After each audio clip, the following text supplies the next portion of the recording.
dar inicio a esta actividad. Quiero agradecerle por estar acá presente en una temática que nos tiene muy contentos y motivados, que es trabajar sobre la comprensión de esta etapa del desarrollo, ¿no?, que le llamamos las personas mayores, y distintos procesos que van determinando su desarrollo y también, en ese sentido, un desarrollo saludable, con bienestar, pero también cuáles son temáticas que se pueden abordar para poder promoverlo, ¿no? En un contexto de que sabemos que el cambio demográfico en nuestro país está siendo cada vez más relevante. Acaba de aparecer el resultado del censo y de verdad nos deja a todos con una gran preocupación que tiene que ver cómo vamos a generar espacios de integración cada vez mayor a una población que cada vez va creciendo más y va teniendo demandas específicas. Pero también personas que hoy día pueden aportar también desde su trayectoria y su desarrollo a la sociedad de una manera también muy relevante, y eso es lo que queremos nosotros también aquí relevar como Facultad de Psicología. Yo quiero agradecer aquí a todos los presentes, tanto presencial como también sabemos que hay muchos que están en formato online. Y esta es una actividad que igual se enmarca dentro de una unidad que es la que estamos trabajando, que todavía no ha sido formalmente inaugurada, pero que integra a un equipo que trabaja tanto en docencia como también en investigación en las temáticas de envejecimiento y personas mayores. Así que quiero agradecer a los presentes y dar lugar entonces a este seminario, que nos acompañan dos personas muy importantes para nuestra facultad. Estamos muy contentos más que hayan aceptado esta invitación, porque, bueno, por un lado Francisco Selic, que por ahí lo ven, también, sí, a nivel de la gente que está en el formato online lo ve. Bueno, Francisco es biólogo y es doctor en psicología en la Pontificia Universidad Católica de Chile. Actualmente Francisco es el director del doctorado en Ciencias del Desarrollo y Psicopatología de nuestra universidad, y además el jefe de laboratorio de neurociencia afectiva LANA de nuestro IBEM. Y su línea de investigación se centra en las bases neurobiológicas de los procesos cognitivos. Y en la actualidad, uno de sus principales focos es investigar el papel del procesamiento emocional como factor protector frente al deterioro cognitivo asociado al envejecimiento. Gran papel, muy relevante, y sus datos tan muy interesantes. Y por otro lado, Manuel Montemurro, que también está acá. Muchas gracias, Manuel, por tu participación. Manuel es, él es candidato a doctor de nuestro doctorado. Está ya finalizando esta etapa de su formación. Él es especialista en neuropsicología infantil y del adulto, tiene más de 10 años de trayectoria clínica, es docente e investigador del área de trastornos del neurodesarrollo, de los trastornos neurocognitivos, y también él forma parte también del mismo laboratorio que está aquí, Francisco, del LANA. La presentación de Francisco se titula Envejecimiento cerebral y bienestar cognitivo, y la presentación de Manuel, la emoción favorece el desempeño en tareas de memoria de trabajo, ¿ya? Y su objetivo en este caso de Manuel es conocer el efecto que tienen las emociones sobre los procesos cognitivos. La idea entonces es que ellos van a tener más o menos unos 20-25 minutos para presentar los datos, y después vamos a tener preguntas que espero que los participantes acá, mía y también de las personas que estén online, vamos a tener un ratito cortito. Ojalá que nos quedemos con varias preguntas todavía por contestar para tener una nueva versión de esta misma actividad. Así que anotar sus preguntas y escuchar atentamente entonces a nuestros expositores. Muchas gracias.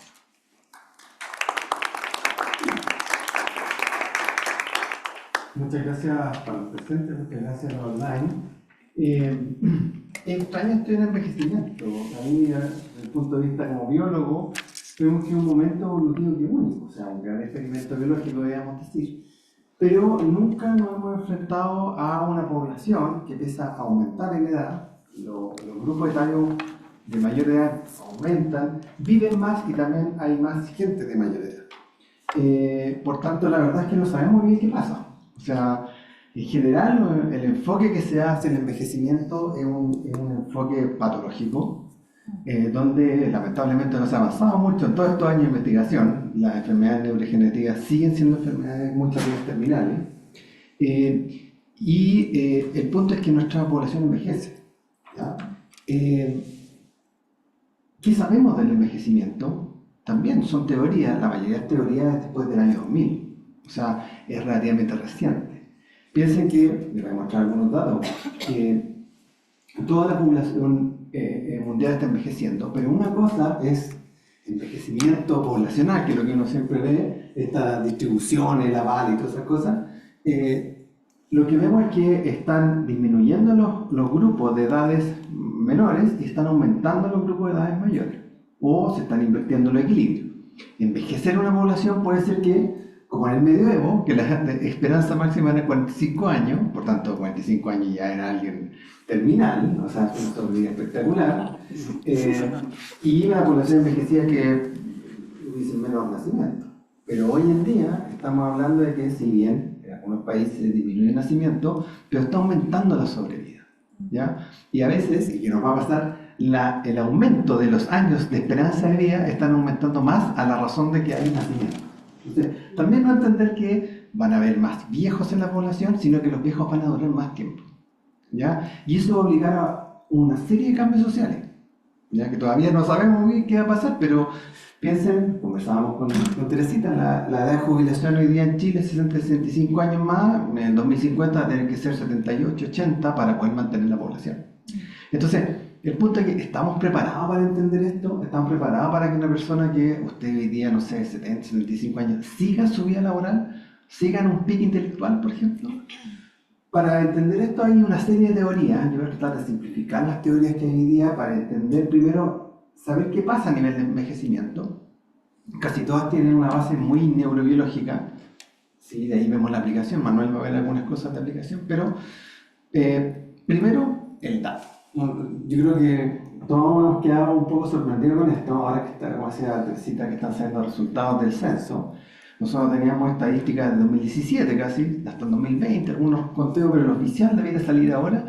Y una de las cosas que vemos es que, lo que es impactante, es que en este gráfico vemos cómo ha ido aumentando el porcentaje de población de más de 65 años. Y nosotros hablamos de la etapa de jubilación, y a nivel de ciclo vital es importante porque hay un decaimiento de funciones dado el cese del trabajo, a la baja la estimulación cognitiva. Y si se fijan, esto va aumentando drásticamente. Y de hecho, de los datos preliminares del censo, aumentó más que en la estadística. O sea, si nosotros tenemos cerca del 16% de la población sobre 65 años, el 2100 va a ser 30 y tantos por ciento. De hecho, en algunos países va a llegar a ser el 48%. ¿Ya? Países de bloque, por ejemplo, Polonia, los países muy envejecidos, ellos tienen una proyección de llegar hasta, por ahí está un 48% de la población a tener sobre 65 años. Ok, pero el otro punto que lo hay que considerar siempre es que esta población va a vivir más. En el 2100 la expectativa de vida para Chile va a ser cerca de 93 años.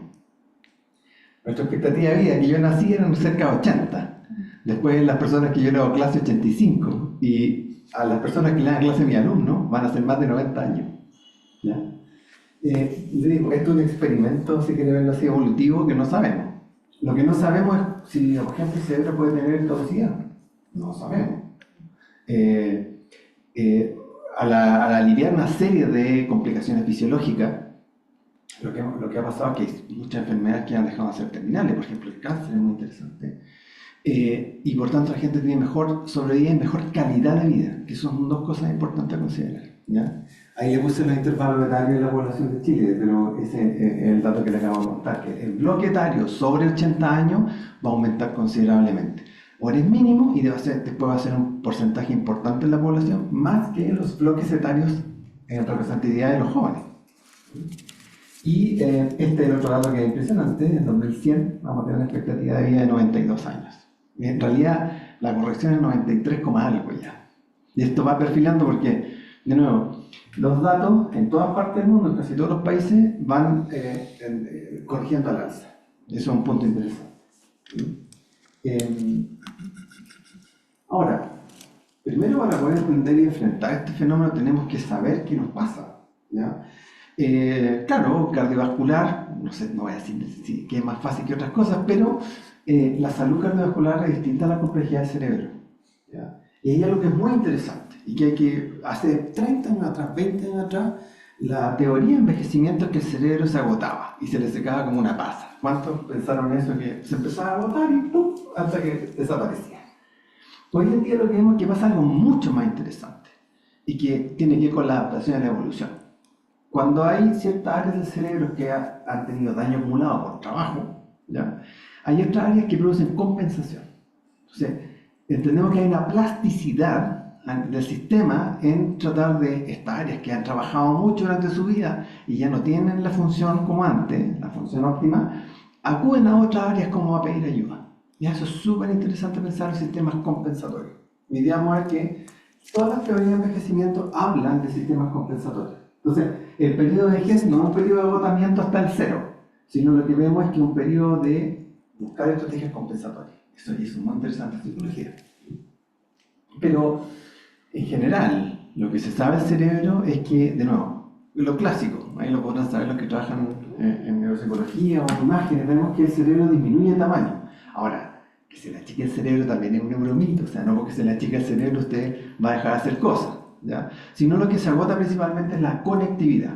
Yo creo que lo más importante del cerebro es la conectividad. Y esa conectividad se agota porque el continuo trabajo va acumulando daño, igual que el resto del cuerpo, ¿ya? A un punto donde la tasa de reparación es muy baja respecto a la tasa de daño. Eso nos pasa en el envejecimiento. A nivel fisiológico, debo decirlo, uno empieza a ser viejo entre los 46 y 48 años. No, yo ya pensé con el declive. Y eso se nota en la tasa de reparación. La tasa de reparación es menor que la tasa de daño. Y ahí quedamos con un saldo negativo, un flujo de caja negativo. Y eso sí se ha ido, no hay mucha estadística de esta histórica, pero también se ha ido posponiendo en el tiempo. Si bien hace 30, 40, 50 años atrás era 35 que estaban de declive, hoy día vemos que a los 40 y algo. ¿Ya? Eso quiere decir también que estamos teniendo más sobrevida y que la calidad de vida ha ido mejorando. ¿Ya? Una de las cosas es la alimentación y el sistema de salud. Eso cuando piensa en el medioevo, comer carne una vez al mes era un lujo. ¿Ya? Y otra de las cosas que sabemos es que hay ciertas zonas del cerebro que en el envejecimiento son las que tienen un principal deterioro, ¿ya? Principalmente las áreas frontales. Las áreas frontales son las más complejas, ¿no? Para hacerlo simple el cuento, donde llega mucha información y tiene que trabajar integrando esa información, ¿ya? Pero también tenemos otras áreas que son las áreas posteriores del cerebro, que son áreas más simples, entre comillas, como por ejemplo el sistema visual, auditivo, pero son sistemas que empiezan a acumular daño y también entran en un detrimento interesante. Entonces, ¿cuál sería, es muy en general para hacer un poco la introducción, cuál sería la compensación? Cuando una persona ve menos, por ejemplo yo veo muy poco, es una estrategia de funcionar con el medio, pero lo que hace es que uno, como veo poco, defino poco por mi miopía, lo que hace es que integro mejor las señales. Eso quiere decir que una persona que ve bien y yo le pongo mi dioptría a ella, no ve nada. Pero yo estoy acostumbrado a ver mal. Quiere decir que yo compenso percepción con integración de la información. Y al parecer ese es uno de los mecanismos principales que producen vejez. Cuando hay un detrimento de las funciones perceptuales, escucho menos, veo menos, parece que esa información pasa a ser mayormente inferida. ¿Ya? Entonces quiere decir que hay otras áreas del cerebro que también están trabajando. Entonces hablamos de una plasticidad en cuanto a quién distribuye las tareas, ¿ya?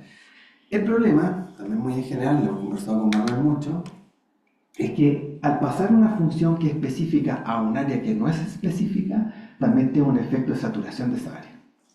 Es como que usted toda su vida ha hecho un trabajo y le pasa un trabajo que usted no sabe hacer. Se colapsa el sistema. Entonces, estos grandes cambios a nivel neurobiológico y cognitivo se traducen en 4 modelos que voy a tratar de hacer simples, que son los modelos que se manejan ahora, ¿ya?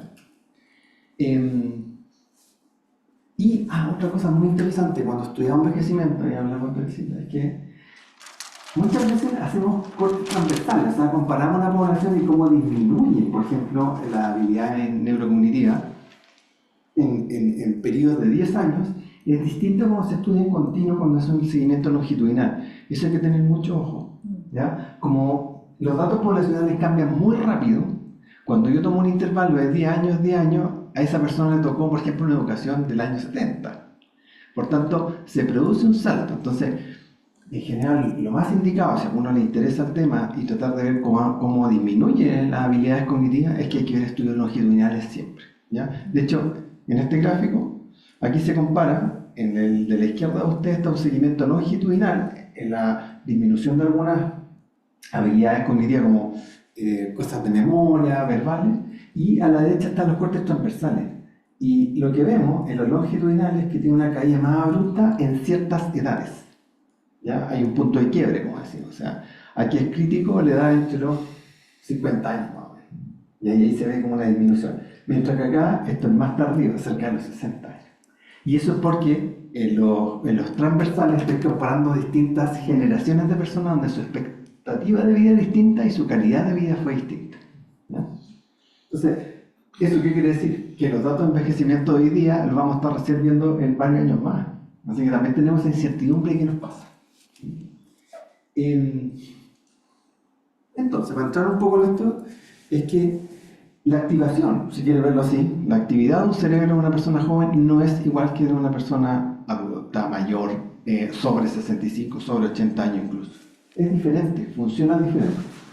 De hecho, la percepción ya funciona distinto. El hecho de que ya no esté tan cristalino, el hecho de que el sistema auditivo ya no es tan auditivo, quiere decir que escuchamos el mundo distinto, vemos el mundo distinto, pero por cosas de efectos cognitivos nosotros tenemos una constancia respecto al mundo. Pero es verdad que como sentimos el mundo, nuestro cuerpo va cambiando. No nos damos cuenta, es muy paulatino, pero va cambiando.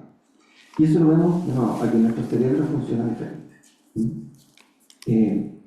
Y de nuevo, ser enfático en esto, que hay ciertas áreas que por agote van a funcionar menos, y ese agotamiento hace que necesito reclutar otras áreas para pedir ayuda.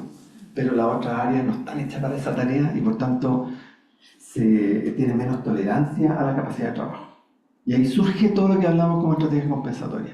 Ahora, siempre quiero una oportunidad de mejora aquí. Si vamos a usar ciertas redes, lo ideal sería potenciar esas redes desde antes.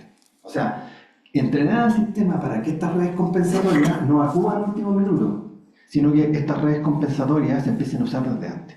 ¿Ya? Esa, por ejemplo, es una estrategia compensatoria a nivel psicológico, a nivel cognitivo, que uno usa para paliar ciertos problemas que uno tiene. Por ejemplo, no tengo buena memoria. Bueno, uso una mnemotecnia. Todas esas cosas lo que estamos haciendo es acudiendo a una red, a otra red más, y la estamos entrenando desde antes. O sea, para que el cambio no sea terrible, que ya la área no puede hacer nada y necesita una accesoria. No, aquí hay que entrenarla desde antes. De modelos. Varios modelos con nombres así bien extraños, pero el modelo Harold, este es de investigador que cabeza, es paradójico, pero es del 2002 y este es uno de los modelos más emblemáticos en envejecimiento. No sea un modelo nuevo, yo sé que soy más viejo, pero para mí es un modelo nuevo en neuro. Cuando yo estudié estos modelos de envejecimiento no existían, ¿ya? Y aquí básicamente es que lo que les contaba antes, cuando su cerebro funciona, por ejemplo el cerebro de un joven, hay ciertas tareas que distribuye hacia izquierdo o derecho. Hay una lateralización del funcionamiento, porque hay áreas que son más específicas. Es una de las cosas interesantes del cerebro que tiene una asignación específica de tareas. Cuando se envejece, disminuye la asimetría y se vuelve más simétrico. ¿Qué quiere decir? Que de lo específico pasamos a lo global. Y esa es una estrategia muy interesante que este grupo de cabeza ha estudiado, el investigador cabeza, y ha descubierto que esto es transversal a distintas habilidades cognitivas. ¿Ya? No sé si en el gráfico ahí lo pueden ver, se fijan, esto es asimetría, esto es hemisferio izquierdo y hemisferio derecho, en azul oscuro versus el color flúor. Y se fijan que, por ejemplo, una tarea de memoria verbal, de trabajo de memoria, de working memory y memoria, se ve que los jóvenes tienen más asimetría en la activación y en los mayores tienen menor asimetría. ¿Ya? Eso es una prueba que va hacia la hipótesis de que cuando un sistema falla empezamos a reclutar otro. Esto trae una serie de consecuencias que va viendo en los otros modelos, pero básicamente entender que esto es adaptativo. Es un sistema que hablamos compensatorio. ¿Ya? ¿Hasta dónde compensa el sistema? Hasta un punto óptimo. El sistema es más fácil que colapse, sí. Y ahí hablamos que hay una sobrecompensación, y la sobrecompensación puede ser negativa a la larga. ¿Ya? Otro modelo es el modelo crunch. Le pusieron crunch porque hay un punto donde hace crunch. ¿De qué se basa este modelo? Aquí el punto es que lo clásico es que mientras más necesidad, por ejemplo, si un problema es más difícil, vamos a reclutar más neuronas en el cerebro. Necesitamos más recursos neurocognitivos. Eso mismo pasa en la gente mayor, donde necesitan, mientras más compleja la tarea, necesita reclutar más. Pero el punto es que necesitan reclutar aún más, porque el sistema es más rígido y está enlentecido. El problema es que llegan mucho más rápido a un punto de saturación. Entonces, cuando se exige mucho y muy rápido al sistema, se satura y viene el efecto crunch y después empieza a decaer la efectividad. Eso, por ejemplo, Manuel lo sabe muy bien, la Sofi también, en evaluación neuropsicológica, en las tareas que los niños están todo el rato apretando el botón automático, en los viejos hay un punto donde se les olvidan instrucciones, ¿ya? Y eso es porque llegan a esta capacidad de carga máxima del sistema.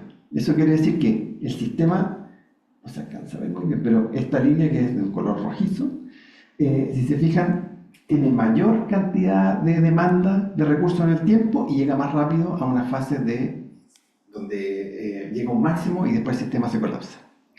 En los jóvenes, en celeste, si lo alcanzan a ver, yo creo que online es mejor, lo que vemos es que esto es exponencial. A medida que hay mayor necesidad, se reclutan más áreas, ¿ya? Entonces, lo que se cree aquí es que hay un problema donde hay demasiados recursos solicitados en un tiempo muy breve.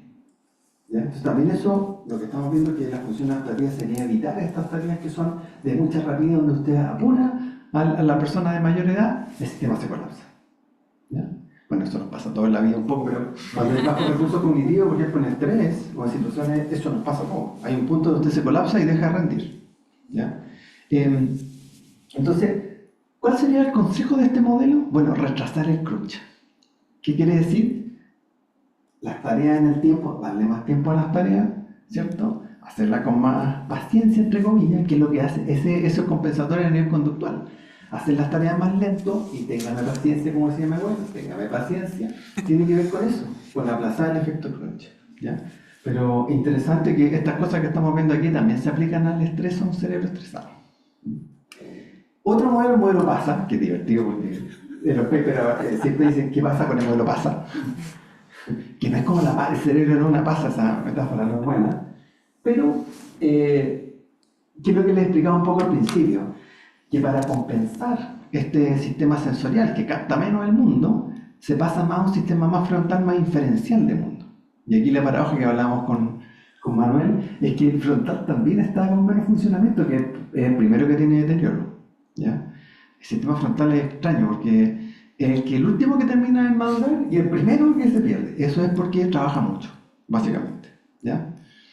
Entonces, lo que vemos en ciertas tareas es que, dependiendo, por ejemplo, atención, recuperación de memoria, lo que vemos es que la actividad pasa, porque se llama pasa, de una parte más posterior del cerebro a zonas más frontales, ¿ya? Eso está obviamente un deterioro, o sea, un retardo en el tiempo, ¿cierto? Pero es una estrategia compensatoria del sistema para funcionar, ¿ya? Cosa también interesante acá es que, bueno, la idea sería mantener las zonas frontales por más tiempo con mejor funcionamiento, porque ya sabemos que esto va a pasar sí o sí, porque va a haber un deterioro a nivel perceptual, a nivel periférico, a nivel central. Entonces, lo que tengo que hacer es preservar las zonas frontales. Y una de estas explicaciones clásicas es la actividad intelectual. O sea, si vemos que es un factor protector, es mantenerse en actividad intelectual, sobre todo después de los periodos de jubilación, que en Chile marcan un antes y un después a nivel de rendimiento cognitivo. El modelo ELSA, que este nos va a aportar otro componente, que es el componente temporal. Como el sistema es más lento, lo que voy a hacer es que voy a lentecer la comunicación entre distintas partes del cerebro, ¿ya? Entonces le voy a dar más tiempo a que pueda distribuir por redes. Eso quiere decir que voy a lentecer el procesamiento cognitivo, pero esto va a compensar de que el efecto crunch, por ejemplo, que se sature muy rápido, y también poder ir viendo qué red voy a activar para que me ayude a resolver el problema. Entonces, tenemos un montón de cosas aquí anatómicas, pero lo interesante de esto, que también es 2006 por ahí, ellos hablan de que hay un cambio en la temporalidad de los procesos. Y eso con Manuel, bueno, Manuel pudo hablar de eso, es unas preguntas que nos hicimos a nivel de método neuro.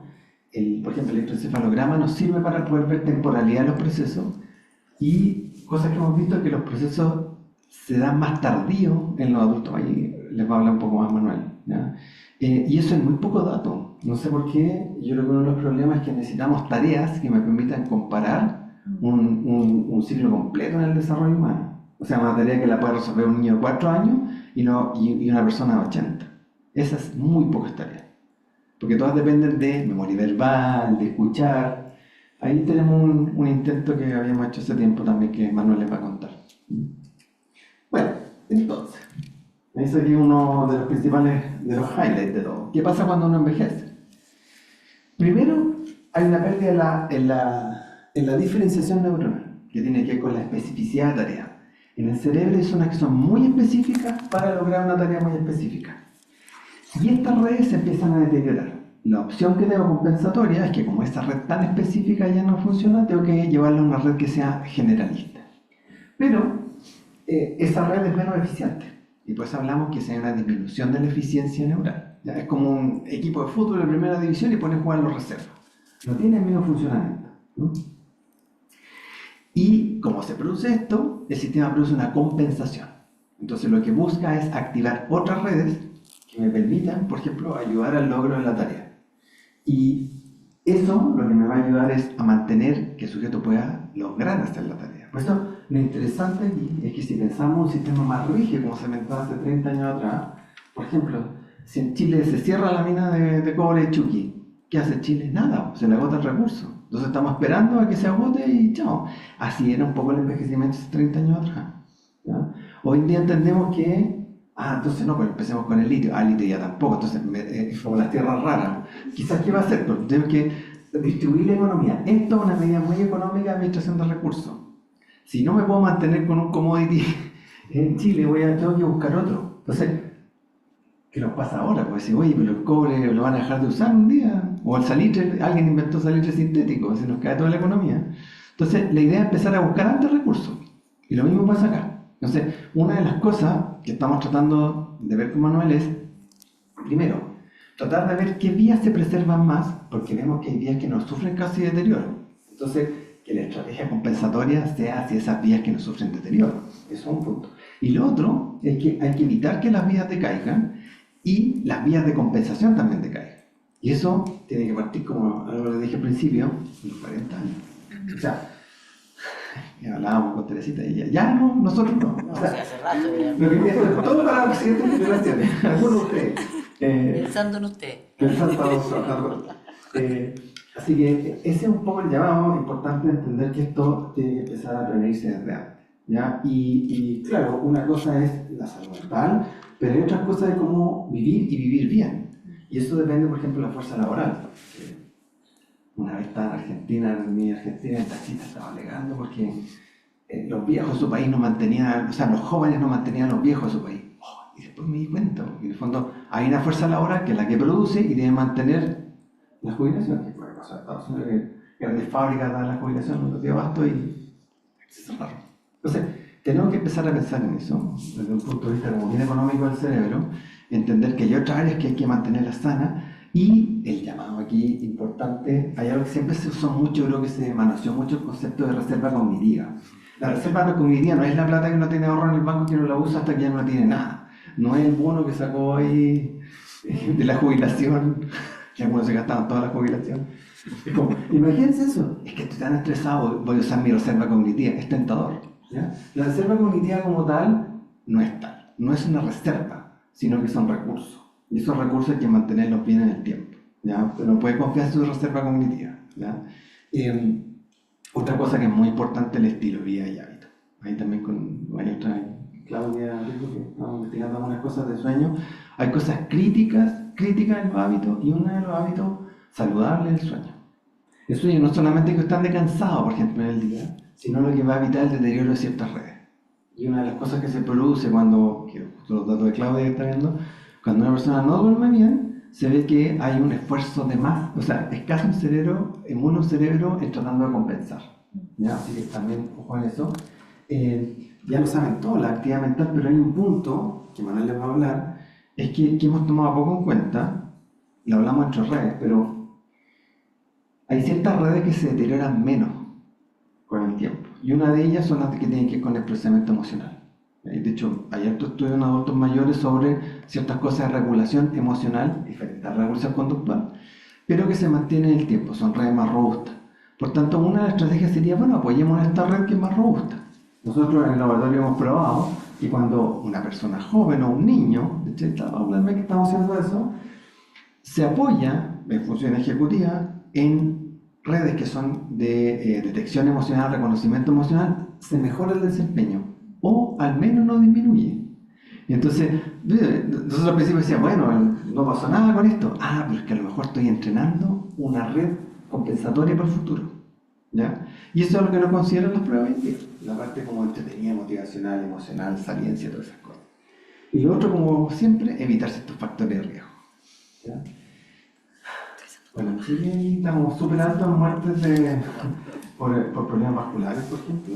Y eso tiene que ver con los hábitos de vida también. ¿Ya? Entonces, sí, tiene que haber una vida sana para tener un cerebro sano, pero nosotros podemos colaborar haciendo que sean más resilientes. Tal como para el sistema vascular, el corazón, hacer deporte y fortalecerlo, también esto se puede hacer a nivel neural. Esto se viene conversando hace muchos años, pero ahora entendemos la magnitud de esto y que no es solo que el sistema no baje, sino que el sistema va a bajar. Entonces hay que tener estrategias compensatorias entrenadas desde antes.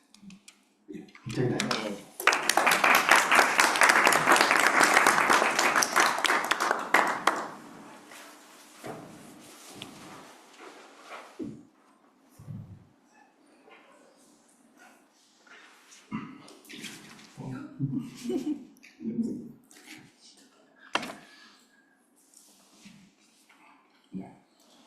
Hola, ¿cómo están? Primero agradecer a Teresita la oportunidad de generar estas instancias que nos permiten hablar temas que para nosotros son sumamente interesantes y como apasionadores. Yo les voy a hablar de uno de mis resultados de la tesis doctoral y quería ir combinando con conocimientos o contenido que fue impartiendo Francisco y partió o terminó con evitar condiciones de riesgo o factores de riesgo y todo lo que tenemos los estudiantes de doctorado. Les voy a hablar un poco de lo que es las emociones, ¿okay? Y cómo la emoción puede favorecer el desempeño específicamente en tareas de memoria de trabajo, ¿sí? Donde partimos con un envejecimiento, ¿ya? Y lo que hacemos cuando partimos esta ruta era diferenciar el envejecimiento más tradicional, un envejecimiento mucho más orientado hacia la supervivencia, un envejecimiento que tiene una perspectiva mucho más evolutiva, donde ya yo traje vida al mundo, se cumplió mi ciclo y ya, en teoría, desde una perspectiva evolutiva, ya yo no tendría ningún otro aporte para la sociedad. No podíamos partir hablando de envejecimiento con esa mirada. Y hay algo que nos marca como universidad y nos marca como doctorado, que es el desarrollo. Entonces nos cambiamos a una perspectiva del desarrollo donde vemos el envejecimiento como cambio. ¿Y cuándo cambiamos? Todos los días desde que nacemos, ¿sí? Todos los días usted va teniendo un cambio físico, un cambio biológico, y eso va a hacer que nosotros estemos atentos a estos distintos cambios para poder ver cómo es la trayectoria, no solo en la infancia, en la adolescencia, sino también qué ocurre posteriormente. ¿Qué nos dice la teoría? Francisco nos habló de cómo este envejecimiento afecta a las redes neuronales, ¿sí? Y nos habló de los distintos modelos. Cuando partimos con esta ruta también vimos esos modelos y conversamos en relación de estos modelos no son necesariamente negativos, sino tienen una función de apoyar, de generar estrategias que permitan sopesar esas dificultades, generar andamiajes, ¿sí? Y conversamos también de lo que pasa a nivel conductual. Yo venía del mundo de la evaluación y en la evaluación, ¿qué hacemos? Ver la conducta. Quisiéramos siempre abrir el cerebro, ver lo que pasa, pero no podemos. Entonces, inferimos cosas a partir de la conducta. ¿Qué es lo que solemos ver a partir de la conducta, qué también responde una persona, cuál es su precisión en una respuesta y cómo es su tiempo de reacción. ¿Sí? Y a partir de eso nosotros podemos inferir cómo responde a distintas tareas. Cuando vimos las tareas o las habilidades cognitivas, nos quisimos centrar en algo, en funciones ejecutivas. ¿Y por qué funciones ejecutivas? Porque las funciones ejecutivas, como lo dicen muchos autores, y creemos la mayoría de los neuropsicólogos, son las funciones que nos van a permitir de mejor manera resolver las problemáticas del día a día. ¿Sí? Entonces, cuando envejecemos, ¿ya? Cuando llegamos a esta etapa que conocemos socialmente como envejecimiento, hay muchos cambios. Y cuando lo que yo solía hacer ya no me funciona, dice Diamond, yo tengo que poner en actividad mis funciones ejecutivas. Cuando cambia mi vida laboral, cuando cambia mi relación de pareja, cuando cambia la dinámica con mi hijo que ya se graduó y se fue de la casa, cuando cambia todas estas cosas, lo automático, lo que yo tenía procesado de manera automática, desaparece. Y tengo que valerme de estas habilidades que van a ser las funciones ejecutivas. En este momento vamos a hablar de memoria de trabajo, ¿ya? Como ese proceso de manipular y actualizar cierta información por breves periodos de tiempo, que es sumamente necesario para el día a día. Yo tengo que aprenderme la lista del supermercado, las cuentas que tengo que pagar, la dirección para resolver, ¿ok? Atender a la visita, como tengo que ir al doctor, tengo que comprar mis medicamentos. Entonces hay muchas cosas del día a día que van a ir cargando a la memoria de trabajo. Cuando vimos esto, vimos la emoción. Y la emoción tiene un aspecto muy importante que es la saliencia. ¿Ok? ¿Cuán saliente, cuán atractivo, ¿ok?, va a ser ese estímulo para mí a nivel de emoción? Y lo que nos reporta la literatura es que generalmente comparamos positivo con negativo como placentero o displacentero, ¿ya? Y ahí yo le dije a Francisco, ¿qué pasaría si nosotros nos apoyamos de este modelo de dos vías, donde tenemos una vía lenta, donde la información va a pasar por nuestros receptores, va a subir al tálamo y de ahí va a ir a la corteza? Y como vimos anteriormente, hay un modelo que enlentece el proceso, porque mi cerebro genera más basura y necesita que la sinapsis sea más lenta. Y ahí se pierde. Y digo, ¿y qué pasa si nos agarramos no de la vía lenta, sino de la vía rápida? Donde la información va del tálamo a sistema límbico, ¿ok?, generalmente a la amígdala, y de ahí le da prioridad a la información y debería procesarse más rápido porque lo sentimos como una necesidad imperiosa.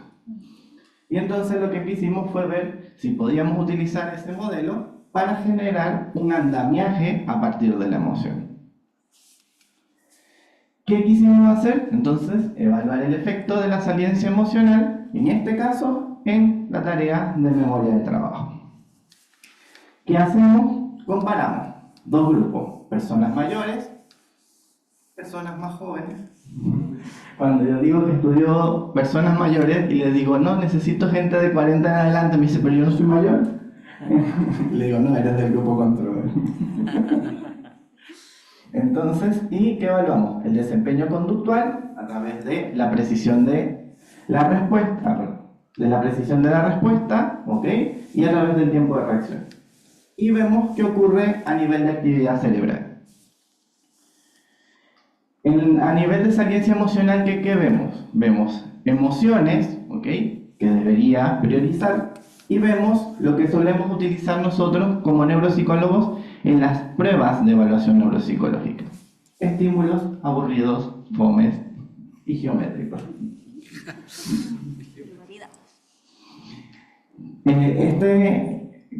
Como resultado piloto, podemos decir, vamos a contar con 39 participantes, de los cuales 29 pertenecen al grupo de personas mayores y 10 pertenecen a este grupo de control o de comparación.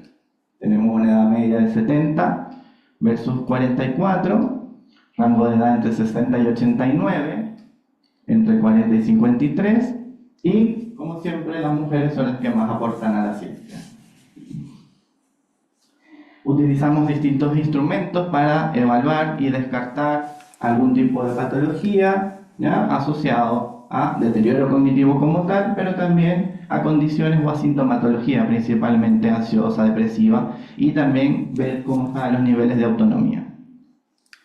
Y como criterio de exclusión era que la persona puntuara clínicamente significativo en algún instrumento de screening, pero también que tuviera alguna dificultad visual o auditiva que le impidiera responder la tarea, porque si no, nos va a entregar un resultado que no queremos. ¿Qué hicimos? Una tarea clásica, un EMBAR, ¿sí? Lo más clásico en memoria de trabajo, y usamos dos versiones. La versión de baja saliencia, donde aquí no se ve, pero acá hay una figura geométrica. Y la versión de alta saliencia, donde vamos a tener expresiones emocionales. Entonces, ¿cuál es la instrucción?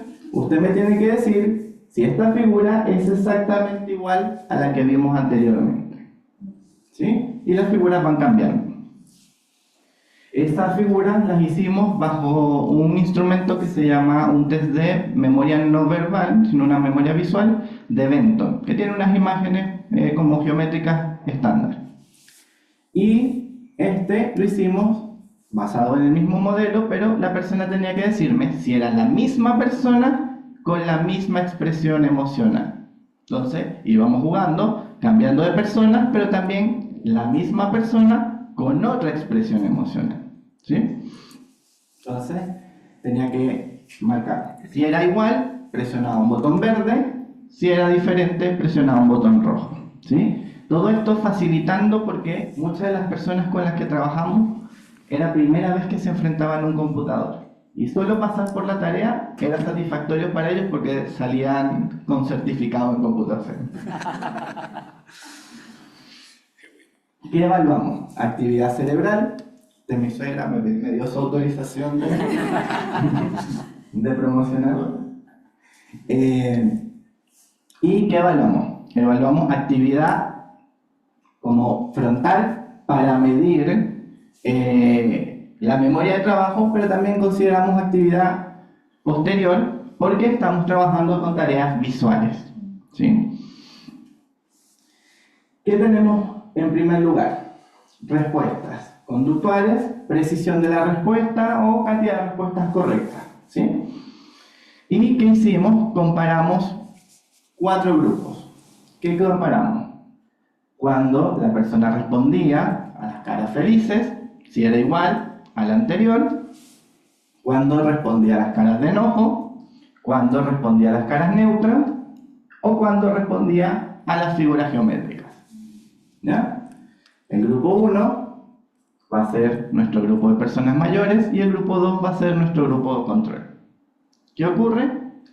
Hay una respuesta que va a ser diferenciada de acuerdo a la condición o a la naturaleza del estímulo, ¿sí? Cuando tenemos emociones positivas, es la precisión de mi respuesta, tengo mayor cantidad de respuestas correctas, ¿ok? El puntaje máximo debería estar cercano al 1 y vemos cómo tenemos cercano al punto 90.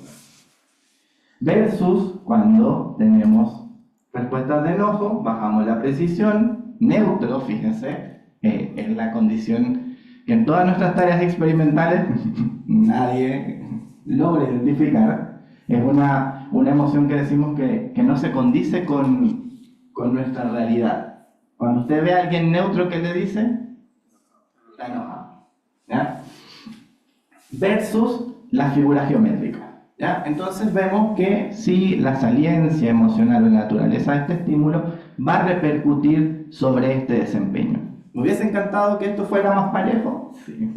¿Me hubiese encantado que la diferencia no fuese en tanto? Sí, pero ya por lo menos tenemos algo que nos dice que yo puedo agarrarme de este tipo de estímulos, los estímulos felices o los estímulos positivos, para fortalecer y potenciar el desempeño de la persona en tareas de memoria de trabajo. ¿Sí? Y aquí empezamos a ver qué nos reporta también la literatura. Y vemos que hay algunos sesgos para procesar, cuando cambiamos de rango etario, para procesar con mayor facilidad las emociones positivas. Y ahí empezamos a ver a integrar información con aspectos de valoración de vida, de proyección a cuánto me queda realmente de vida y cuánto he recorrido, y realmente vale la pena centrarme en lo negativo o disfrutar lo que voy a vivir. Tiempos de reacción, ¿okay? ¿Qué tan rápido respondemos? Entonces, las personas del grupo 2, los más jóvenes, responden con menor tiempo, que eso lo esperábamos, porque la velocidad motora está dicha por toda la literatura que va a ser así, pero también hay algunas sutilezas entre la felicidad y lo neutro, ¿ok? Y entre la figura y lo neutro, pero son como muy sutiles esas diferencias, que pueden ser por el tamaño muestral. Vamos a ver si cuando agreguemos el otro grupo que nos falta, eso logra cambiar. Actividad cerebral, ¿ya? Actividad cerebral, tenemos potenciales y escogimos un potencial frontal, ¿sí? Que era el E6, que estamos en la zona más central, ¿ok? Centro CF. Y acá vemos algo.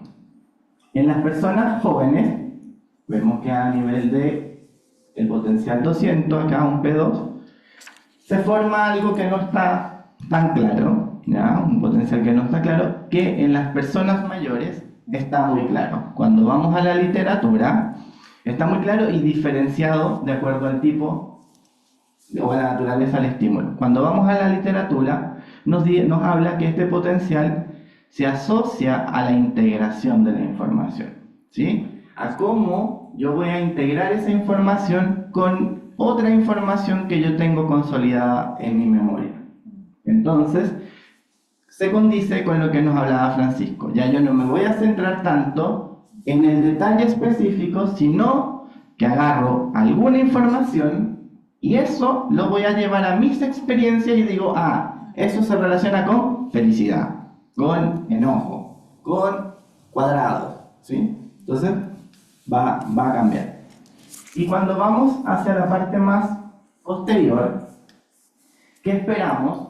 Si estamos trabajando con tareas de expresiones faciales, que se den potenciales de reconocimiento, ¿ok? Que un N170, que está aquí lejito, que se da claramente en las personas más jóvenes, nuestro grupo de 40-59. Pero empieza a disiparse, a ponerse mucho más difuso en las personas mayores, ¿sí? Y obedece necesariamente, creemos nosotros, a esta dificultad perceptual que nos obliga a dejar de buscar el detalle y atribuir eso a la actividad más anterior, ¿sí? Entonces movilizamos nuestros recursos de posterior a lo anterior y caemos en el modelo PASA. Aquí lo dejé. Bueno, para que lo vean. Entonces, para que se marcaran los potenciales y todo lo vean. Que cuando tratamos de hacer esta investigación, nos encanta lo teórico, pero nos gusta también hacer una bajada práctica de esto. ¿Qué podemos hacer con estos resultados? Entonces, lo primero que a mí siempre me ha llamado la atención es ampliar nuestros procesos de evaluación. Muchas veces nosotros, cuando conversamos con la Sofi, ¿okay?, con el José, de los pacientes, cómo nos quedamos cortos de instrumentos, o cómo a veces nosotros creemos que hay otras habilidades que pudiéramos medir, pero no contamos con las herramientas.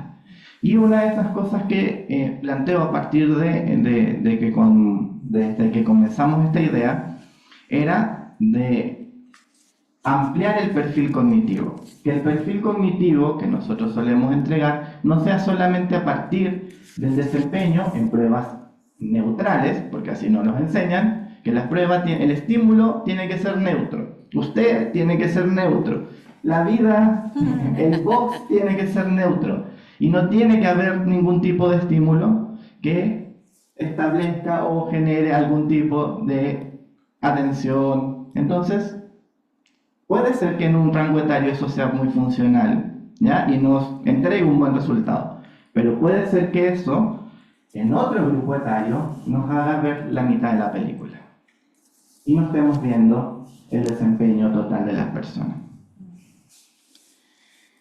Lo otro es que comprendamos que podemos utilizar estímulos emocionales para fortalecer, para potenciar la memoria, ¿ok? Memorias a corto plazo, ¿ok? Memorias de trabajo, pero también con memorias a largo plazo, porque eso lo vamos a ver en la mayoría de las intervenciones que cuentan con evidencia para intervención en personas mayores con o sin diagnóstico de trastornos neurocognitivos, donde nos dice, si yo quiero mejorar su memoria a largo plazo, no me vamos a aprendernos esto, voy a recurrir a sus recuerdos positivos.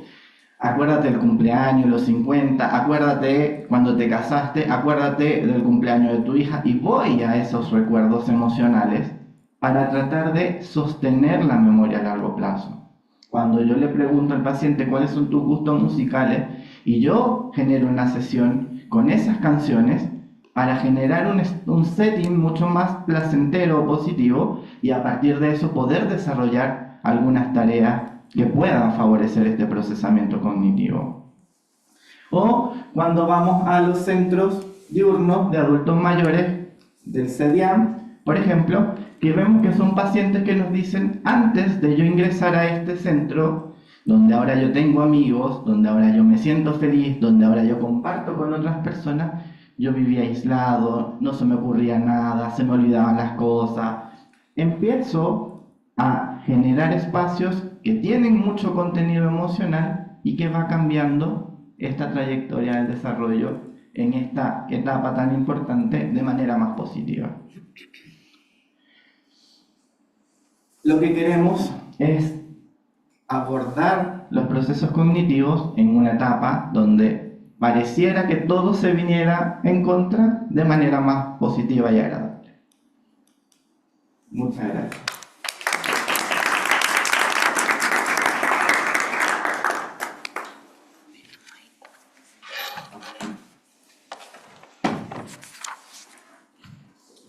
Primero quiero agradecerle, la verdad que además son excelentes expositores, profesores, aquí estamos tomando apuntes, aprendiendo mucho, así que muchísimas gracias a ambos. Y me gustaría, no sé, primero preguntas de ustedes, o también si hay preguntas aprovechemos este espacio, nos quedan unos minutos para que podamos conversar. Sí, aquí hay una pregunta. Sí, mejor, porque para que escuchen. Primero agradecer la exposición de ambos. Ahí, Hablaba de agradecer a los dos expositores muy clara y muy hicieron que el conocimiento científico se tradujera a un lenguaje bastante común, entonces primero agradecer desde ahí. Segundo, me quedó dudas o en realidad proyecciones vinculadas a lo que tú dijiste al final, Manuel, vinculado a la potencialidad de intervenciones. Ahora, claro, nos presentaste una desde una mirada vinculada como a lo clínico que podríamos ayudar a nuestros adultos mayores, y no me incluyo en esto, por favor. Pero, ¿qué más podríamos hacer quizás desde la mirada de la investigación? Cuando hablamos con... ¿Se escucha? ahí sí.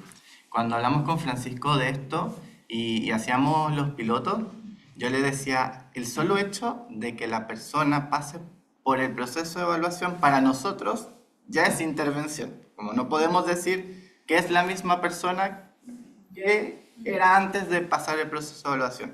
Y lo veíamos con el simple hecho que les decía. La persona me decía, no sé, una señora que la tuve que sacar de acá, de 91 años. Y se sentó frente al computador y me dijo, hijo, yo no sé qué es esto, y se lo voy a dañar, así como... Y yo le digo, probemos. Y fuimos haciendo, y cuando ella terminó, me decía, mis nietos no me van a creer. Entonces, solo el simple hecho de generar la estrategia ya para mí es un proceso de intervención. ¿Okay? Y podemos pensar en generar más tareas como estas que puedan ir incrementando su nivel de dificultad y en ese sentido generar intervención, no solo como estrategia de evaluación, sino como una intervención. Agregar también que, mira, una de las estrategias clásicas ha sido, por ejemplo, el juego. Yo creo que, o sea, sobre todo en educación, pero ¿qué tiene el juego que lo hace como una estrategia interesante? Si tú le das una prueba de lógica a un adulto mayor, se vuelve difícil y llegamos a un efecto crunch muy rápido. Son pruebas que requieren muchos recursos y rápidamente. Por tanto, cuando tú le das una prueba donde hay, por ejemplo, un cálculo probabilístico, pero con algo que es emocional, lo que va a hacer es que va a poner otra vía en competencia que es más fuerte, naturalmente es más fuerte. Entonces, esa rivalidad va a hacer que se distribuyan mejor los recursos. Ese mismo efecto pasa con los niños. ¿Ya? O sea, es distinto a que aprendan probabilidades o jugando. O sea, ahora, claro, hay una cuestión de abstracción y todo lo que quiera, que eso ya está consolidado en los adultos. En los niños está siempre el riesgo de la abstracción del juego. Que sean profesionales, así, matemáticas, pero no tienen numeración. O sea, no hay numeración.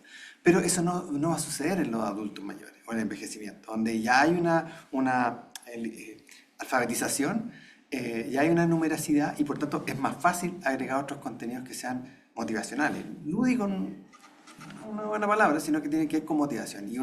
Y la motivación básicamente tiene que ver con activar varias redes para que el sistema se pueda distribuir mejor los recursos.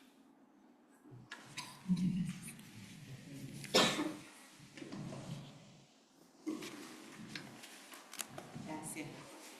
Yo quisiera hacer una pregunta a raíz de una de las láminas. No sé si se puede volver atrás. ¿De cuál? ¿De la presentación de Manuel? La presentación, sí. La última. La siguiente va atrás, para atrás, donde comparan las... Esa. Y en esa lámina, algo que no sé cómo verlo.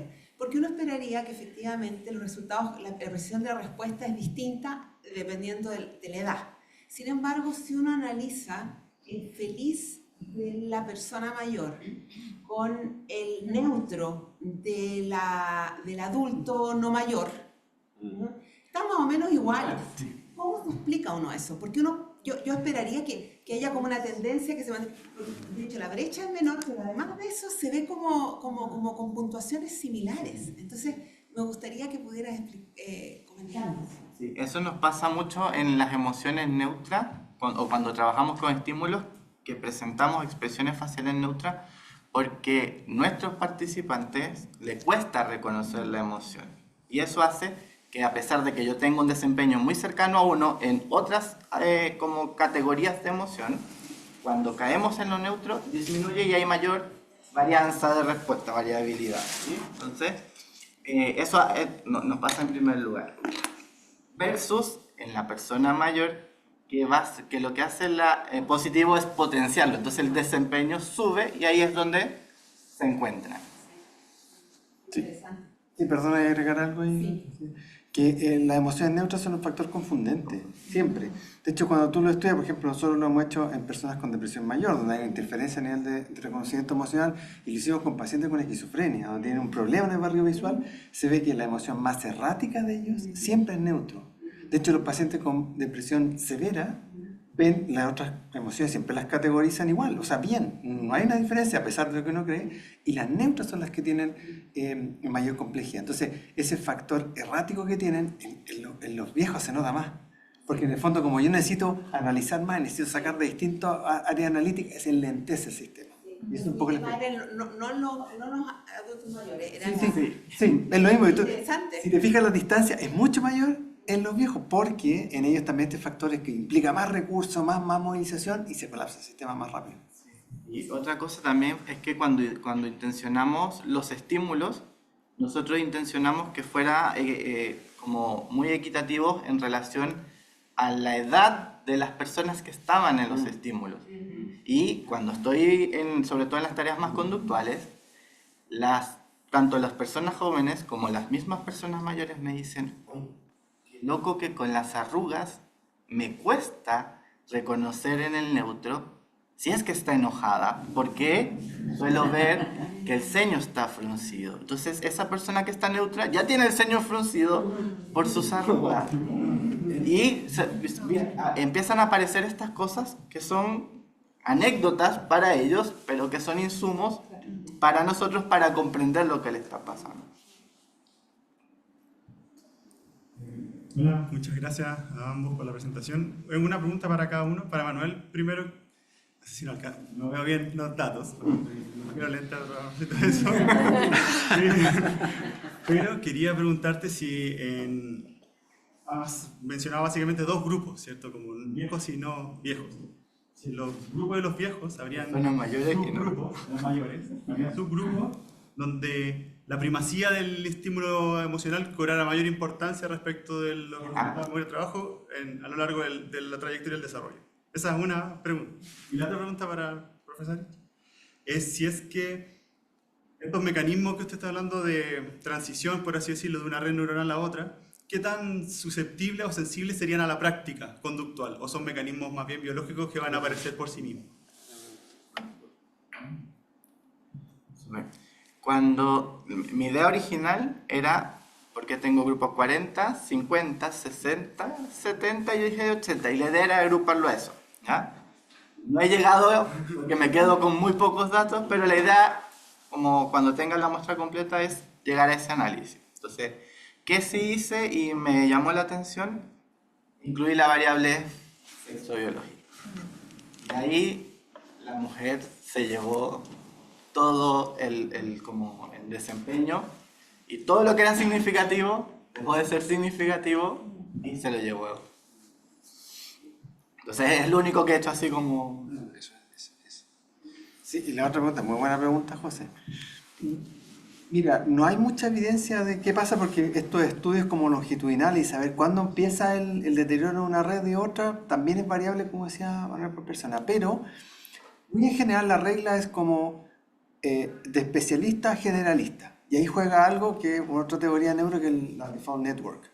¿Ya? Entonces, se supone que cuando un área no puede resolver el problema, empieza a activar otra área hasta que la que lo puede hacer.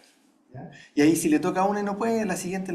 Pero eso es muy poco económico para el sistema, hay mucho gasto y ahí eso se ve en las demencias, por ejemplo. Tú sabes, los pacientes cuando tienen, por ejemplo, compensan una ACV o otra cosa muy específica, empiezan como a ir reclutando redes casi al azar. Así, ¿tú sirves? No, tú sirves, no. Y eso implica un costo y un deterioro del sistema. Entonces, lo que parece es que aquí hay ciertas redes que compensan, ¿ya? Que naturalmente son las redes que tienen menos deterioro. Entonces, en general tiende lo que se llama en los recuerdos, los adultos mayores, tienden a juntar ciertos recuerdos con ciertas experiencias emocionales. Por eso siempre mi abuelo me contaba cuando yo era chico o cuando a mí me pasó otra cosa, siempre tienden a concatenar un recuerdo con una experiencia emocional y es una buena estrategia, es compensar con las redes que en el fondo son más robustas. El problema de esas redes es que son más rudimentarias en el tratamiento de la información. Entonces, lo que habría que hacer es ¿qué sería el default aquí del sistema? Evitar de que pruebe, pues un sistema entrenado, pero también evitar de que todo el trabajo se lo lleve a estas redes que son muy rudimentarias también. O sea, no quiere decir que todo el mundo vaya a ser emocional y todo sea una emoción, no, porque esa red no es suficientemente resolutiva para resolver un problema. Entonces, en general lo que se ha visto es que cuando hay menos deterioro es cuando hay buena estrategia. Por ejemplo, la experticia es una buena estrategia de evitar el deterioro. O sea, la gente que es experta en algún tema, por ejemplo, un cerebro matemático que se ha estudiado mucho, un cerebro músico, tienen menos deterioro. Porque es una actividad que, digamos, el sistema ya explotó toda la compensación que puede ser y después le queda ocupar reglas que ya sabe, ya hay automatización. Pero, de nuevo, no hay claridad respecto a eso.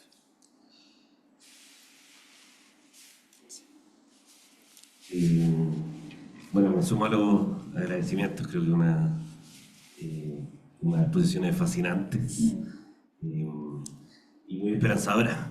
En este tema no siempre se encuentra. Así que muchas gracias. Me quedé con una duda en particular de lo que expusiste tú, Francisco, del concepto de que todas las teorías en envejecimiento hablan de una compensación y todos los sistemas en el fondo tienden a la compensación. En relación a que puede producirse como cierta paradoja,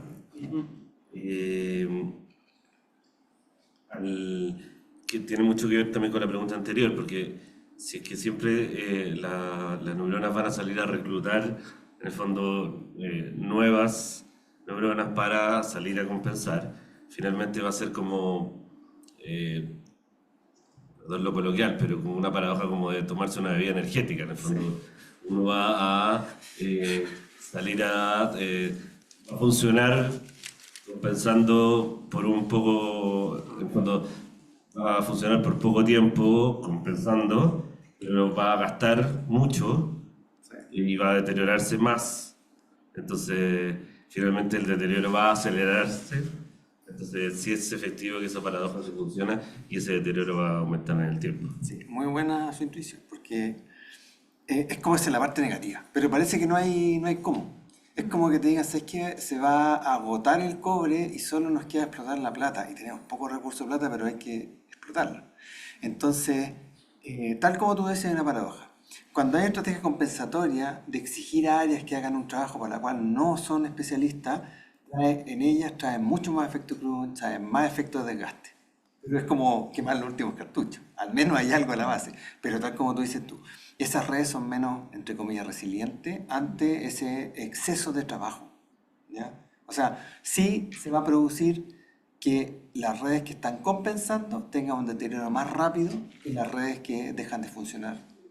Entonces, ¿qué es lo que hay que hacer aquí? Retrasar y entrenar las redes. O sea, tener redes en las que vayan a compensar, que estén preparadas. Es como hoy siempre ahí, cuando se va a hacer el cambio en el fútbol, tiene que estar haciendo precalentamiento, ¿ya? Y saber qué es lo que tiene que hacer. Ya lo estudió, ya sabe que usted tiene su posición, ¿ya? Y lo otro es que hay que retrasar que el jugador que está en la cancha aguante lo más posible para que el otro que reserva, que no tiene el mismo rendimiento, se agote menos, ¿ya? Entonces, eso es lo complejo, porque también como la pregunta de José, es que, bueno, ¿cuándo empieza esto y cómo uno lo puede detectar? Entonces, es variable cuando empieza el deterioro. Pese a que tenemos una edad de 40 y algo años, pero en algunas personas empieza antes. A lo mejor no sabemos que piensa en una persona neurodivergente. También podría tener una estrategia compensatoria antes. Por ejemplo, la gente de acá, hay varios que no voy a mirar, que tienen trastorno atencional, se sientan juntos a veces, ellos desarrollan naturalmente una estrategia compensatoria. Hay una forma de, por ejemplo, José, estudiarlo, porque es raro, porque la estrategia no te la enseña a nadie y ellos desarrollan, ¿cierto, Sofía? Una estrategia compensatoria. Entonces puede ser bueno. Puede ser que ya para la vejez tienen ciertas redes que están entrenadas. Entonces siempre lo decimos, no, es malo el trastorno atencional, a lo mejor es bueno para la vejez. Piensa que, ¿cuándo parte el diagnóstico así? Cuando hace no mucho tiempo, histórico, según DCE y otras cosas, de trastorno atencional, son las primeras cortes de seguimiento que están llegando, superando los 80 años, los 60 de hecho, ni siquiera todavía, y que han sido medicados, por ejemplo, algunos, y que tienen un diagnóstico. Entonces, en eso también vamos a ver que en estas neurodivergencias a lo mejor es positivo para la vejez, están entrenando algo. No se sabe, ¿no? Todavía no. Gracias. Igual me gustaría una pregunta bien básica también, pero ¿qué diferencia hay entre entrenar una red y usarla hasta agotarla?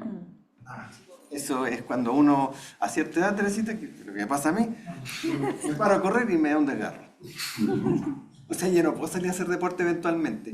Cuando uno hace deporte eventualmente, mire, el cerebro se comporta como un músculo, ¿ya? Entonces, cuando uno mantiene el sistema entrenado, la conectividad y la regulación de esas conexiones ya está lista cuando yo la quiera reclutar.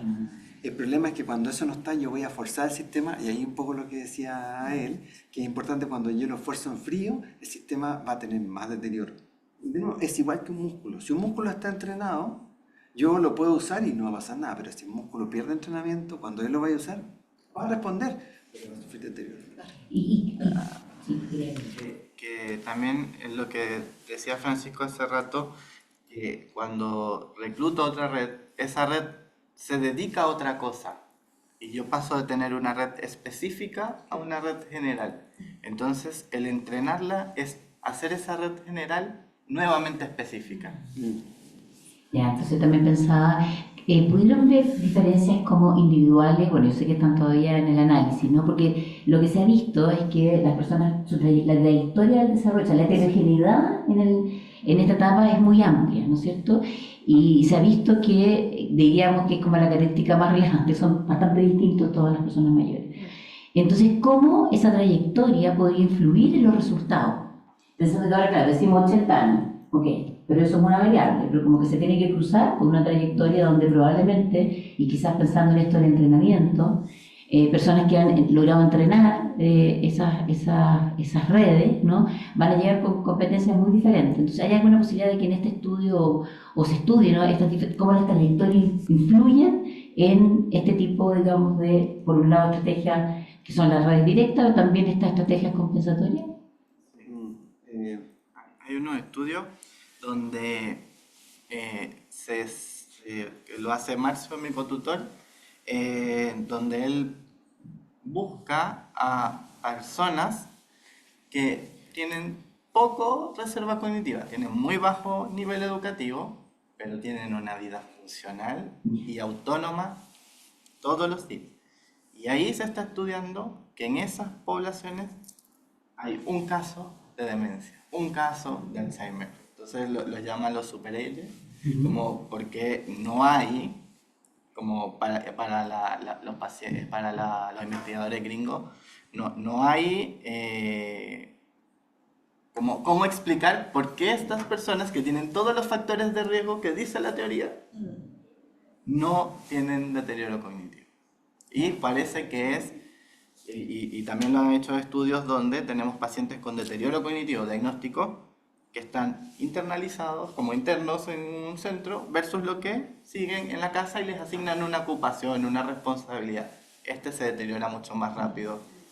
O sea que es muy funcional seguramente a la necesidad y requerimiento. Cuando tú necesitas, como el tema de la capacidad de adaptación, cuando tienes que poner a prueba tus capacidades para poder sobrevivir, eso pone a prueba y saca, digamos, permite un rendimiento mucho mejor versus el tema de la... Y eso también se vincula con otra pregunta que voy a tirar, porque uno de los temas que estamos viendo nosotros es cómo mantener a las personas con una actividad con sentido, porque ha habido mucho tema de la actividad, ¿no?, en las personas mayores, pero hay una crítica a eso que no es la actividad, cualquier actividad, ¿no? Es una actividad con sentido, con un sentido que además la persona le puede asignar. ¿Cómo eso puede ser también un elemento relevante a considerar en materia de prevenir también el deterioro? Sí. Y eso, a mí, en mi experiencia, tanto de la investigación como desde la clínica, es la pelea con la hija, con el hijo, cuando le dice, mamá, quédate en la casa, ya no laves, ya no planches, ya no barras, ya no salgas, no uses el metro, yo te llevo, yo te traigo. Le empiezo a inutilizar. Y esas habilidades se empiezan a perder. Entonces, lo que tenemos que hacer es mantener esa autonomía lo más que podamos. Generar estrategias. Me da miedo que se pierda, compremos los distintos dispositivos para que no se nos pierda. Me da miedo que le dé un paro cardíaco. Compremos el dispositivo, que ahora hay miles de seguros que se activa si tengo una respuesta. Entonces, es promover que la autonomía se mantenga, porque eso es lo que en la experiencia clínica me ha demostrado que nos garantiza un envejecimiento más saludable, pero cuando ya hay deterioro, que el deterioro sea más lento. Sí, ahí para complementar, hay un tema que tocó Manuel, es que el tema de la cultura es súper importante. Por ejemplo, sabes que hay menos prevalencia, aunque tienen un sistema distinto, en pueblos originarios. En general hay más prevalencia de cáncer y de enfermedades neurodegenerativas. Y uno de los factores que estaban viendo, de hecho Marcio, es bilingüismo como un factor protector. Gente de un capital cultural muy bajo, pero hablaban 2 o 3 idiomas. O sea, es que para nosotros hablar otro idioma es inglés, pero el bilingüismo puede ser aymara con español o con castellano, otras cosas. Eso es un factor protector. Y lo más importante, pensando en eso, es que los adultos mayores son funcionales en general en las culturas originarias. y por tanto conservan los hábitos de sueño, de alimentación, y aunque su cuerpo no dé, tiene que trabajar. No sé si estoy forzando el cuerpo, lo que decía Manuel, pero es que el cuerpo también genera una estrategia compensatoria. Muy importante los hábitos. Ahí comen no es la comida especial para el abuelo, o sea, comen lo mismo que come el resto y duermen lo mismo que el resto, y lo que vemos es que se mantienen estos hábitos, y los hábitos saludables son también factores protectores. Yo ahí tengo una pregunta respecto a lo mismo que decías tú. Yo trabajo en temas de bienestar y calidad de vida, y me gustaría saber cómo ven ustedes el desafío de poner en práctica todos estos conocimientos que vamos teniendo, que se van desarrollando, como con la actualidad de salud que tenemos, o sea, con los niveles de, por ejemplo, de obesidad, de hipertensión, y también con el rol que juega la tecnología, sobre todo en los jóvenes que eventualmente van a llegar a ser los que vivan 90 años, donde cada vez siento que se fomenta menos el pensamiento crítico, y esto son cosas que generan habilidades. Por ejemplo, no sé, hoy día uno tiene una duda, uno tiene que, tengo que hacer un trabajo de no sé qué, yo lo veo con mis hijos, tengo que hacer una maqueta de no sé qué, en vez de ensayo, error, probar, todo está a la mano. El supermercado, uno ya no va al supermercado, el supermercado llega a tu casa, uno ya no cocina, la cocina llega a tu casa. Entonces son puras habilidades que se van perdiendo. Entonces, ¿a qué le vamos a echar mano? Perdón ahí, pero es súper interesante porque hay pocos estudios que muestran cómo han cambiado las funciones cognitivas por ejemplo, en la digitalización de hoy en día. Y se ha visto que, paradójicamente, hay ciertas habilidades muy específicas en memoria que han mejorado con el tiempo. Pero hay otras, obviamente, que están en detrimento. Pero acá hay otro efecto interesante que está pasando ahora, estos últimos 2 o 3 años, es que ha aumentado el consumo de información digital por adultos mayores. O sea, cuando las personas se jubilan, hoy en día, salir a Santiago, salir a la jungla, es muy agresiva, una ciudad muy agresiva para el adulto mayor. Entonces, ¿qué hacen? Scrolling. Entonces, lo que se ha visto, si te fijas, la publicidad de todos estos medios digitales ahora está destinado a gente con otra capacidad de compra que compra otros productos. Antes eran los jóvenes y ahora está girando un poco hacia el adulto mayor. Entonces, también lo que está haciendo es que, perversamente, el sistema te está dando algo que evita todo lo que tú dices, que es el esfuerzo cognitivo, entre comillas, el buen esfuerzo positivo, es generar actividad física donde no puede. La obesidad es un factor crítico. No, claro. O sea, la obesidad es un círculo vicioso como tal, donde ya no te puedes mover. Si no me puedo mover, ¿dónde termino? Ni siquiera ya el televisor. O sea, dice que los adultos mayores no tienen muchas plataformas. Lo que usan mucho es las redes sociales hoy en día. Es raro. Y sin pensar en el tema de la emocionalidad, donde se ha visto que la soledad mata más que el tabaco, y eso también hay estudios donde muestra que los jóvenes sienten que tienen más conexión por estar conectados y participar en miles de plataformas y cosas así, pero que donde el grado, la calidad de esas relaciones son súper bajas. Sí.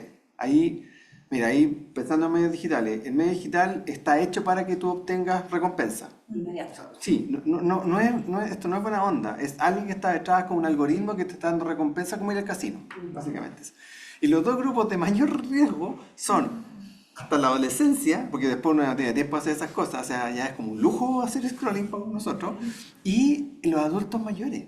Esos son los grupos target ahora, porque eso es, uno, por disminución del sistema, donde ya las cosas no me dan placer como antes, necesito mucho y muy rápido, lo mismo que a un preadolescente que está buscando el sistema de placer. O sea, cuando voy subiendo, cuando voy bajando la curva, son los puntos ahí de afección etaria. Y esos son los 2 puntos que necesitamos generar la estrategia compensatoria muy temprano para tener muchas redes donde elegir. De nuevo, es como el sistema del fútbol, tener muchos cadetes para poder elegir buenos jugadores. Y después, al final, es como mantener las redes. No darles facilidad, obligarlas a que usen sistemas compensatorios. Y eso es lo que no se está haciendo con estos medios.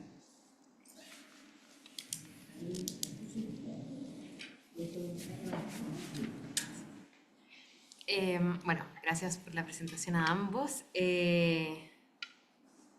Primero quisiera como acotar algo con lo que decía Francisco antes, que efectivamente el uso de estrategias en adultos con déficit atencional específicamente hace que el diagnóstico de déficit atencional disminuya a medida que aumenta la edad. Y eso se explica en gran parte con la generación de estrategia. Entonces, dejan de tener dificultades porque logran compensar.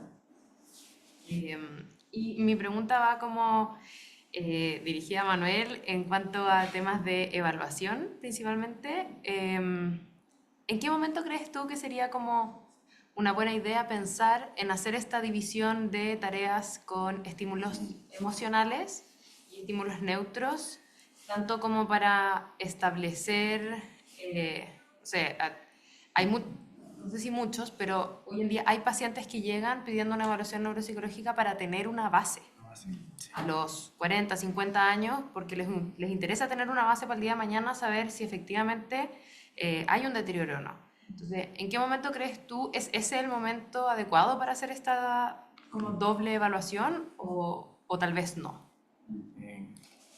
En el primer trabajo del ramo de verdad, de neuro de Francisco, ese fue mi tema fue ¿cuándo son los hitos importantes que debiésemos evaluar? Y ahí lo que busqué fue marcadores biológicos, ¿ya? Entonces, lo primero, el pic máximo de habilidades fluidas, ¿ya? El pic máximo, 20 años. Ya todos pasamos por ahí. ¿Ya? Y el pic máximo de habilidades cristalizadas está cerca entre los 40 y los 50. ¿Ya? El declive de las fluidas comienza a los 40, el declive de las cristalizadas comienza a los 60. Entonces, en teoría, cuando empecé a buscar, había marcadores de EPOE, ¿okay? De beta-amiloide, de tau, a los 30 años, a los 40 años, y se iban acumulando. Entonces, al menos una vez cada 10 años, nosotros debiésemos tener una evaluación que nos permita contrastar, tener el basal cuando llega al máximo a los 20, pero también ir viendo qué va a ocurrir con esto.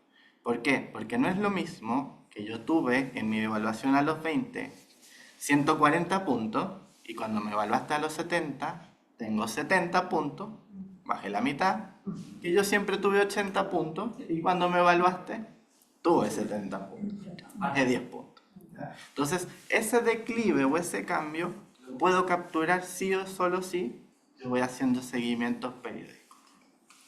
Al menos, mi sueño es que uno se haga evaluación neuropsicológica como un perfil lipídico, como... Hay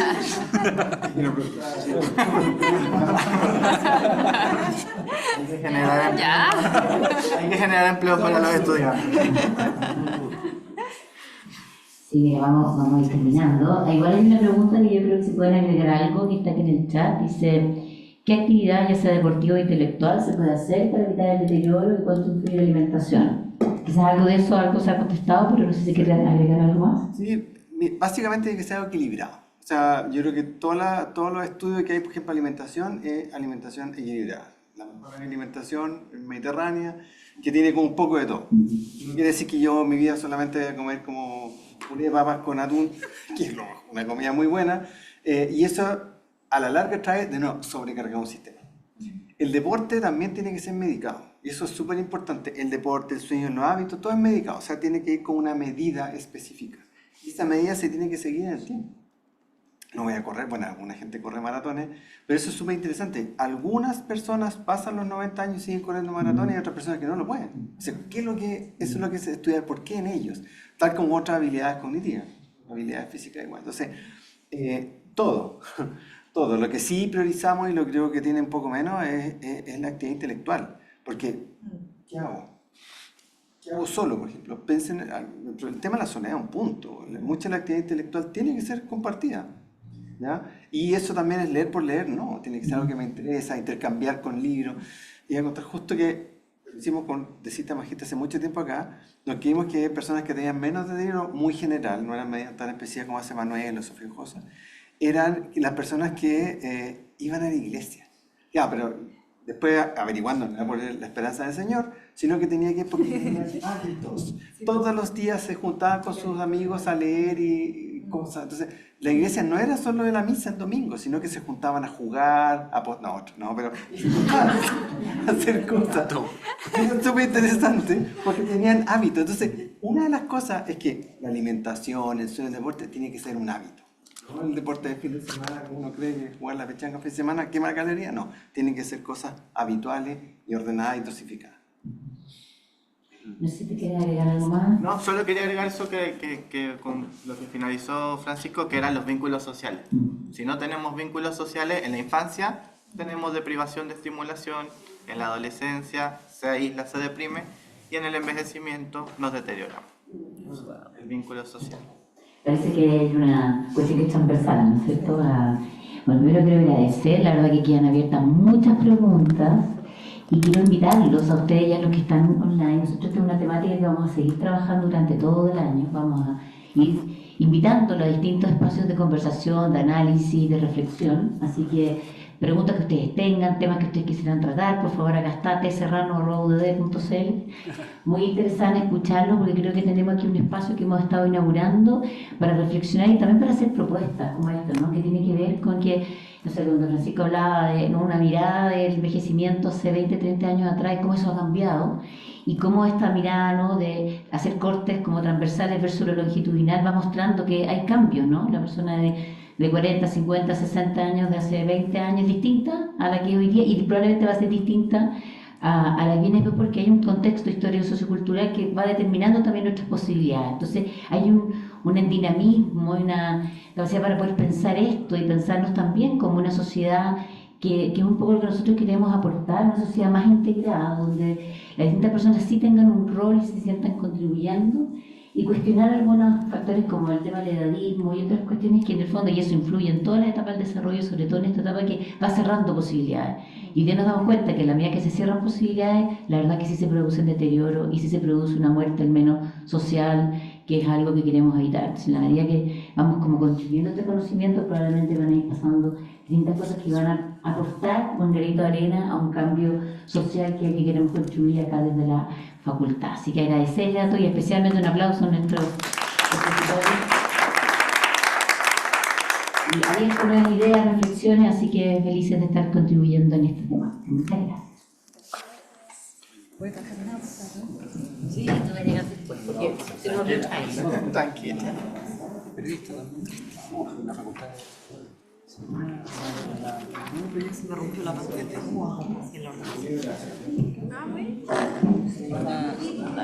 ¿Qué te querían sacar?